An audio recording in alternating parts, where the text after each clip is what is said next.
June 19, 1944. Western Pacific Ocean, 200 miles west of Saipan. Dawn comes quietly at first, just a thin gray line stretching across the sea. But the silence is deceptive. The air already smells of fuel, salt, and hot oil. The deck of USS Essex vibrates beneath steel boots as engines cough awake one by one. Pratt & Whitney R-2800s growl, then roar, shaking the carrier like a living thing trying to tear free of the ocean. Above, the sky is clear. Too clear. Visibility stretches for miles. No clouds to hide in. No shadows to disappear into. Lieutenant, junior grade, Thomas Tommy Keegan, age 22, from Des Moines, Iowa, tightens his chin strap and stares straight ahead from the cockpit of his F6F Hellcat. His hands rest lightly on the throttle, but his knuckles are white. He has been flying combat missions for only 4 months. Long enough to know that experience keeps you alive. But luck decides when it runs out. He glances left, then right. Row after row of Hellcats line the deck, wings folded like resting predators. Thick fuselages, broad shoulders, 650 caliber Browning machine guns hidden beneath blue-gray skin. This is not a graceful airplane. It is blunt, heavy, built to absorb punishment, built to kill. Keegan thinks of home, not in words, but in flashes. A cornfield in late summer. His father's hands, oil-stained, teaching him how to fix a tractor engine. His mother waving from the porch when the bus took him away to flight school. Those memories feel distant now, unreal, like they belong to someone else. The signal flag snaps downward. Throttle forward. The Hellcat surges. The deck races beneath him, steel turning into blur. Wind tears at the canopy. The nose lifts. For a fraction of a second, the aircraft hesitates. Then the wheels leave the deck, and the ocean drops away. Keegan is airborne. Around him, dozens of Hellcats claw into the sky, forming up by instinct and training drilled into muscle memory. Above them, radar vectors crackle over the radio, calm, precise voices guiding the fighters like pieces on a chessboard. The Americans know something the enemy does not. They are coming. Far to the west, beyond the horizon, Japanese carrier decks have been alive since before dawn. Mechanics move fast, sweating under the tropical sun. Fuel hoses disconnect. Bombs are locked into place. Canopies slide shut. In cockpits painted worn green, Japanese pilots prepare for what they believe will be another decisive strike. Many of them are veterans. Survivors of Pearl Harbor, of Coral Sea, of the early months when the Zero ruled the Pacific sky like a blade no one could stop. They trust their aircraft, light, agile, deadly in a turning fight. They trust their instincts. They trust the sky. Lieutenant Junior Grade Saburo Tanaka, 26, grips the stick of his A6 M50 and exhales slowly. He has 37 confirmed victories painted as small red flags near his cockpit. He has buried friends. He has burned American planes from the air and watched them fall in spirals of fire. Today, he believes, will be no different. His Zero launches cleanly, wings slicing the air as he climbs to join the formation. The strike is massive. Fighters, dive bombers, torpedo planes, all heading east, straight toward the American fleet. There is confidence in the formation, even excitement. They have numbers. They have skill. They believe they have the advantage. Back over the American carriers, the Hellcats climb steadily, engines roaring at military power. Keegan watches the altimeter needle spin upward. 10,000 feet, 15,000, 20,000. The aircraft feels solid, stable, like it wants to keep climbing forever. Unlike the lighter fighters he trained in, the Hellcat doesn't twitch. It doesn't complain. It waits. "Bandits inbound," the radio calls. "Multiple groups, bearing 270, Angels 20. Keegan swallows. His mouth is dry. He checks his guns, charged. Fuel, steady. Engine temperature, green. The formation banks west. Sunlight glints off canopies and wings as the Hellcats turn toward the threat. Below them, the ocean is calm, indifferent. A deep blue mirror waiting to receive whatever falls. At 22,000 feet, Keegan spots them. Tiny black specks at first, then shapes, wings, formation, the enemy. The Japanese pilots see the Americans almost at the same moment, and confusion ripples through their ranks. These fighters look different, bigger, thicker. They do not climb like Zeros. They do not turn like Zeros. They do not need to. The Hellcats hold altitude.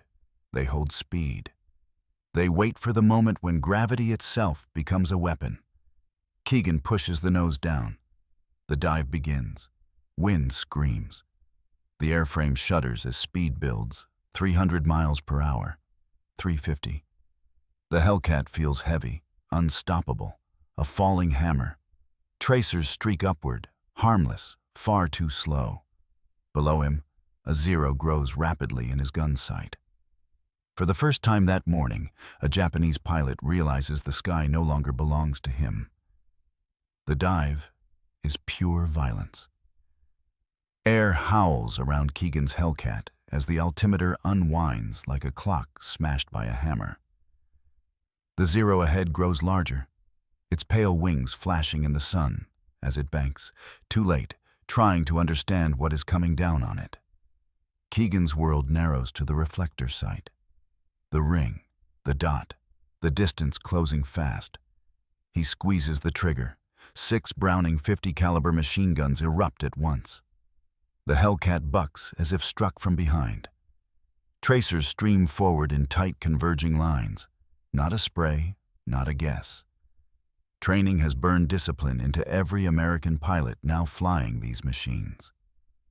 The rounds hit. Metal tears. Fabric shreds. The Zero's left wing disintegrates in a white flash, fuel igniting instantly. The Japanese fighter snaps sideways, rolling violently, then disappears beneath Keegan in a tumbling, flaming blur. Keegan doesn't follow it down. He doesn't have to. He shoves the throttle forward and pulls back on the stick. The Hellcat groans but responds, climbing away with brute strength, its massive engine dragging it upward, like a fist closing around the sky. This is the new way of fighting. Not turning, not dancing, not chasing kills through endless spirals. Strike, climb, reset. Above him, below him, all around him, Hellcats slashed through the Japanese formation in disciplined waves. Each pass is fast. Each attack is calculated.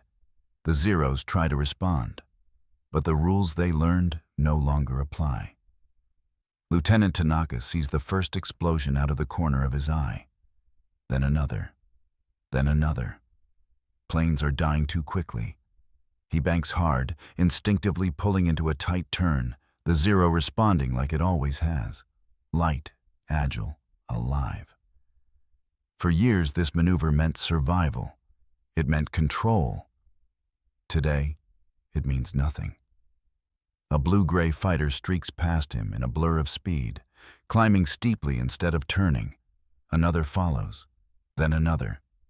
They don't stay. They don't dogfight. They hit and leave. Tanaka grits his teeth and forces his Zero upward, chasing one of the Americans. His engine screams in protest as he climbs, the nose trembling, airspeed bleeding away. He is closing, but slowly. Too slowly. The Hellcat ahead seems to grow stronger the higher it climbs. Tanaka fires. His cannons spit shells that flash past the American's tail, close enough to feel. But the Hellcat does not slow, does not falter. Instead, it rolls inverted. Then it dives again. Tanaka has just enough time to realize the trap before it closes. The Hellcat comes straight down on him, nose steady, guns blazing. Tanaka yanks the stick, trying to brake, trying to force a turn. But the Zero's frame shudders under the strain. A burst slams into his fuselage. Another punches through the cockpit. The world becomes fire. On the American side, the radio is alive with clipped voices and short acknowledgments. Splash one. Another Zero down. Multiple bandits disengaging. Keegan levels out at 15,000 feet, breathing hard, sweat running down his spine. He scans instinctively, high 6, low 6, left, right. A Zero flashes past his canopy, too fast to track. Tracers whip by, close enough to rattle his nerves. He pushes forward and dives again, the Hellcat responding instantly, eager.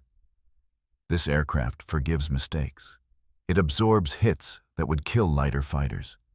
It carries armor behind the pilot's seat, self-sealing fuel tanks, redundancy in systems Japanese pilots never imagined an enemy could afford. A Zero fires at Keegan from below.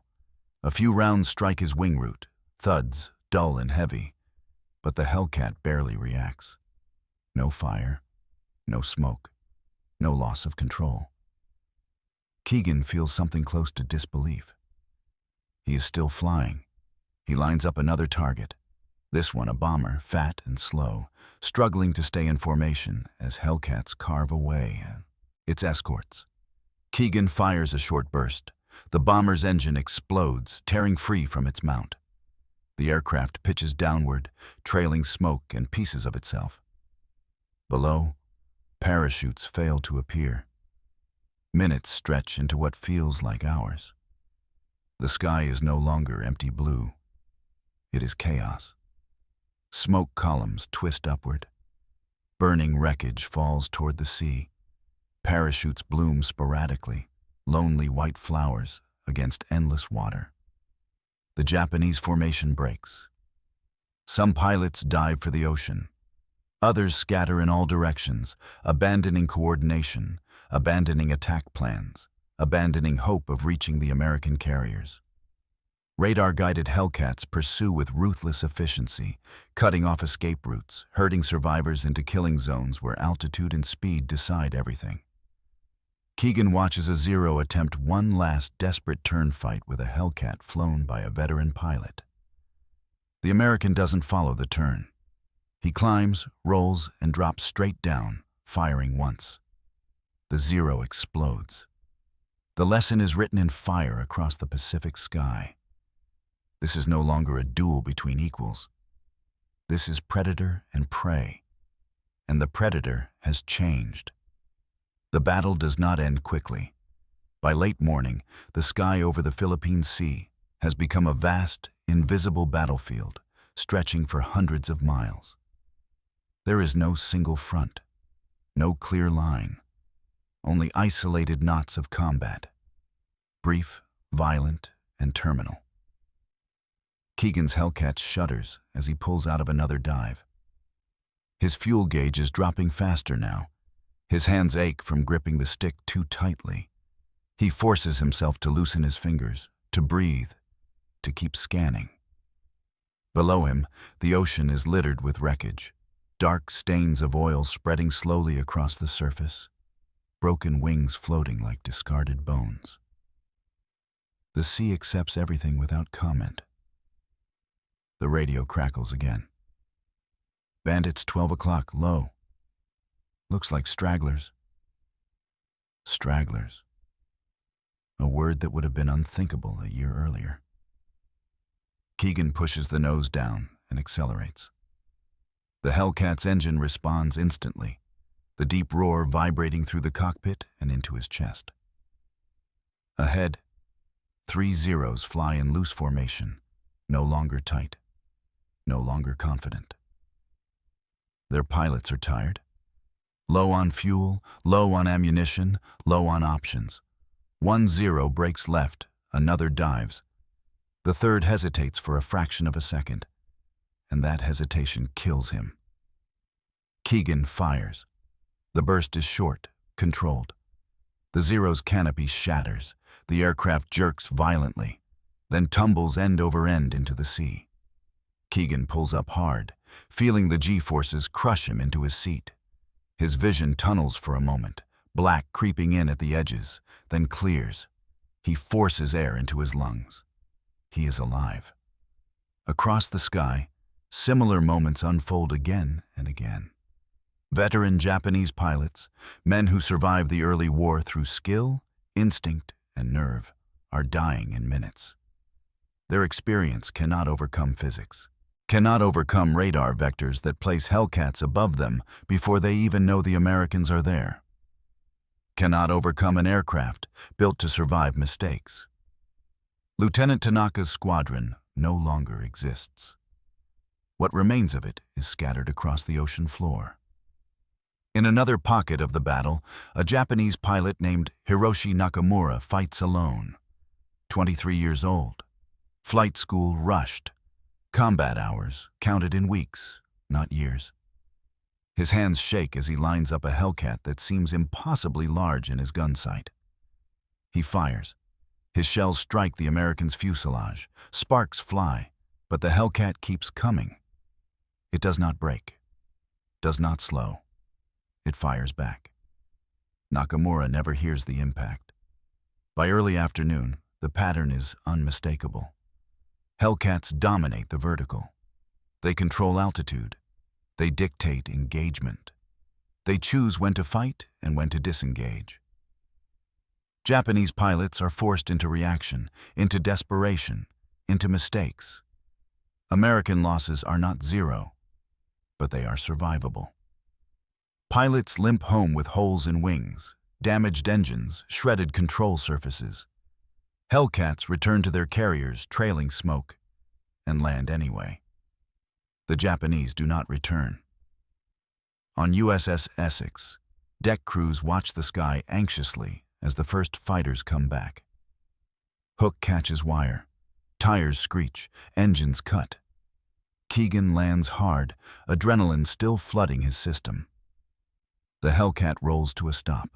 He sits for a moment, hands still on the controls, chest heaving, ears ringing.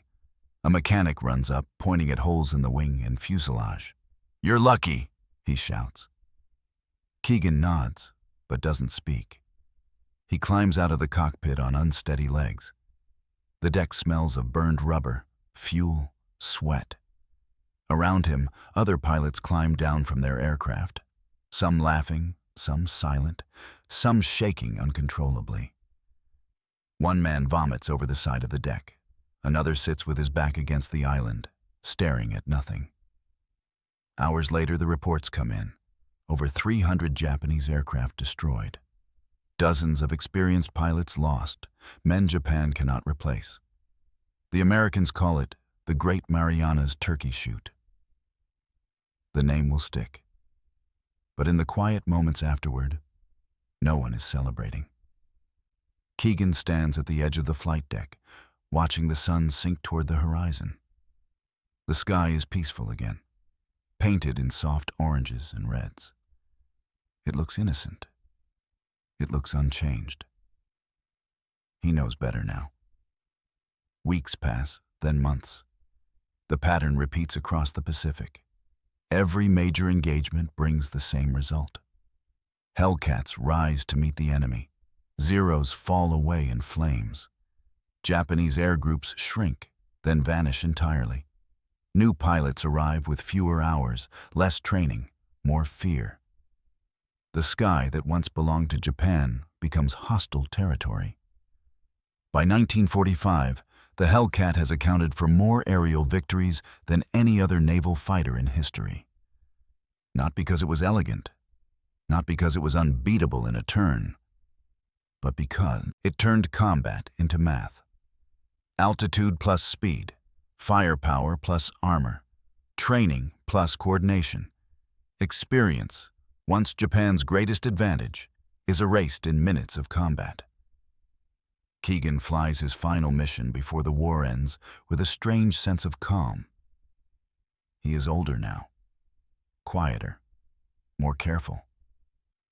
When he looks at the Hellcat's broad nose and scarred wings, he no longer sees a machine. He sees survival. He sees the moment the sky changed hands. August 1945, Western Pacific. The war ends not with a dogfight, but with a message. Keegan hears it over the radio while his Hellcat cruises at 10,000 feet, escorting a patrol that never meets an enemy. The words come through flat, almost unreal. Ceasefire. Hostilities terminated. All aircraft return to base. For a long moment, no one speaks. The sky around him is empty. No contrails, no distant specks. No threat waiting beyond the horizon. Just endless blue and the steady, comforting rumble of the engine that has carried him through 2 years of killing. He turns back toward the carrier slowly, almost reluctantly. When he lands, the deck crew is quiet. There is no cheering, no shouting. Just men standing still, letting the weight of survival settle in. Some of them will go home.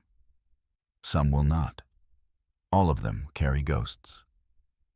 In the weeks that follow, Keegan learns what the war in the air truly cost. Japanese airfields are silent now, their runways cracked and overgrown. Wrecked aircraft lie where they were pushed aside, never to fly again. Veteran pilots are gone, lost in battles that erased decades of hard-earned experience in a single summer. The Hellcat remains. It sits on carrier decks and island strips, paint faded, metal scarred, engines worn, but intact. It has outlived the enemy it was built to destroy. Years later, long after the uniforms are folded away, Keegan stands in a museum hangar in the Midwest.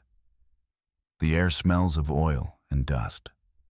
A restored F6F Hellcat looms before him, wings folded, exactly as it looked on that first morning in 1944. A placard lists statistics, victories, losses, production numbers. None of it captures the truth. Keegan runs his hand along the cool metal of the fuselage. He remembers the sound of the dive, the vibration of the guns, the way the aircraft kept flying when it shouldn't have. He remembers the faces of men he never met, Japanese pilots who believed the sky belonged to them, because for a time, it did. The Hellcat did not just defeat them. It ended an era when skill alone could dominate the air, when experience outweighed industry, when the sky was a personal battlefield instead of a controlled domain. The Hellcat made air combat systematic, predictable, relentless. It erased squadrons not through heroics, but through design, training, and coordination. Through a philosophy that valued survival as much as victory. As Keegan steps back, visitors move past him, unaware of the weight carried by the quiet blue aircraft. Children point at the guns. Parents read the placard. The world has moved on. But the sky remembers. Above the Pacific, where wreckage still rests on the ocean floor, the lesson remains written in metal and bone. Air superiority is never permanent. And when the Hellcat arrived, the sky stopped being theirs.